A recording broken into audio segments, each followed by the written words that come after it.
First movie I saw in theaters, the first movie I remember seeing in theaters was Finding Nemo, I think. But I think, like, I'm sure I saw something else, either that or The Incredibles, but both. I mean, I rewatched Finding Nemo recently, and it's a masterpiece. I think the first one I remember having was either the first or the second Harry Potter film. I watched Whale Rider when I was like 5, and that definitely made a big impression on me. I think I became kind of obsessed with that for a while, and then also Totoro was a big one. Yeah. My Neighbor Totoro. Yeah. What was it about Whale Rider?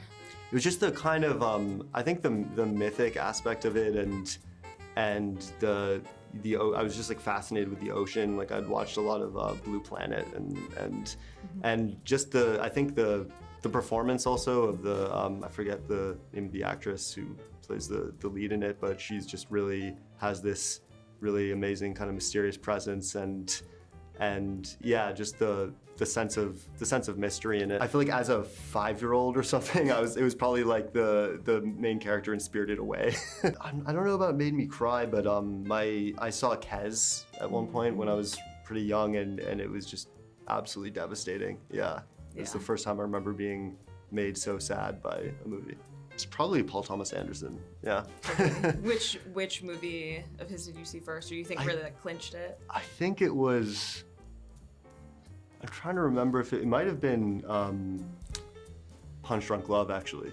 Yeah, and then I kind of went backwards from there. I think it was, my parents made this film, The Ballad of Jack and Rose, which they shot on Prince Edward Island and off the coast of Canada. So I was like 5 at the time, but I just remember they made this set that was, it was like this house kind of built into a hill, so the grass was kind of growing over the roof, and it was just this crazy kind of mirage of like, I was like, this is so cool. Pan's Labyrinth was like, the score for that is just so haunting, and Rosemary's Baby were probably those two which are actually kind of similar scores in a way. Like I wonder if Pan's Labyrinth, if they were thinking about Rosemary's Baby, like the lullaby. I mean, this isn't like an early one, but just a shot that really amazed me and that we kind of ripped off actually in the film was in Mirror, where the wind blows through the field of grass in the clearing, and I was just floored by that. I think it was it My Left Foot, or it's either My Left Foot or Last of the Mohicans. It's this weird kind of cognitive dissonance where it's like him, but it's not him, and it's you kind of forget it's someone you know so well, and then the first time, I think the strangest part is actually seeing him again the first time after watching the film. It's like there's this weird, you're still sort of thinking of him as that character in a way, and then he's just your dad, and it's sort of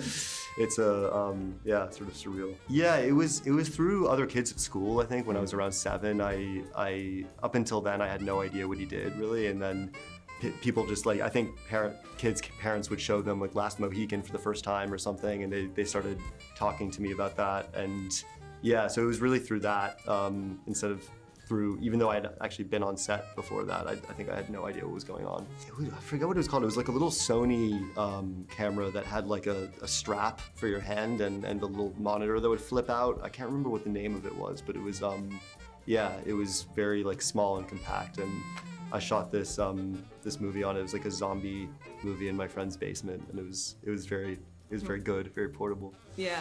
How old were you when you guys did that? I was like 13, 14. Yeah. And then before that, other films I'd made with my friends, I think we shot on their dad's flip camera, so that was good too. Was there like a zombie movie you were like, we want to make our version of like this? More so I watched, have you seen Zombie Girl? Yeah. So okay, nice.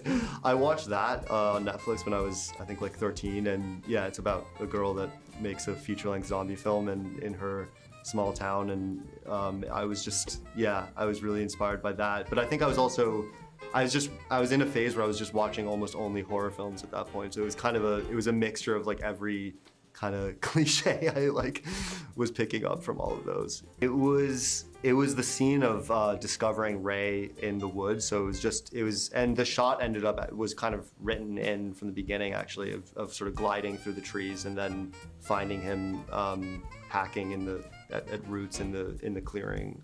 So yeah, that was the first image and scene. Yeah, it was I think it was around the same time as the zombie girl thing, where it was just, yeah, it was probably around 8th grade, and I just started. I had this this film teacher, Michael Domenico, it wasn't just a film class, but he'd kind of give us assignments where we'd make little shorts, and yeah, I just started to think I started to write my first feature script at like 15, and kind of just went from there. Yeah. I mean, Be My Baby in Mean Streets is I think that's the name of it, right?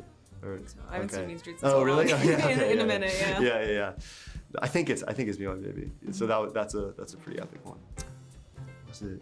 It was definitely one of the movies I looked at with Ben Forsman, the DP on this, but I can't remember which one it was, honestly. We looked at Autumn Sonata a lot. We looked at we actually looked at the third Harry Potter film. We looked at Knife in the Water, actually, for because a lot of it takes place in this really confined environment with these 2 people. In the film, it's 3 people, but just how to kind of frame people claustrophobically within this tight space, and then the role of the weather in the film. And yeah, I watched. I feel like I was kind of. I'd watched other Lynn Ramsey films, but Morven Caller I didn't see for some reason until pretty recently. So watching that kind of got me obsessed with Lynn Ramsey, newly obsessed.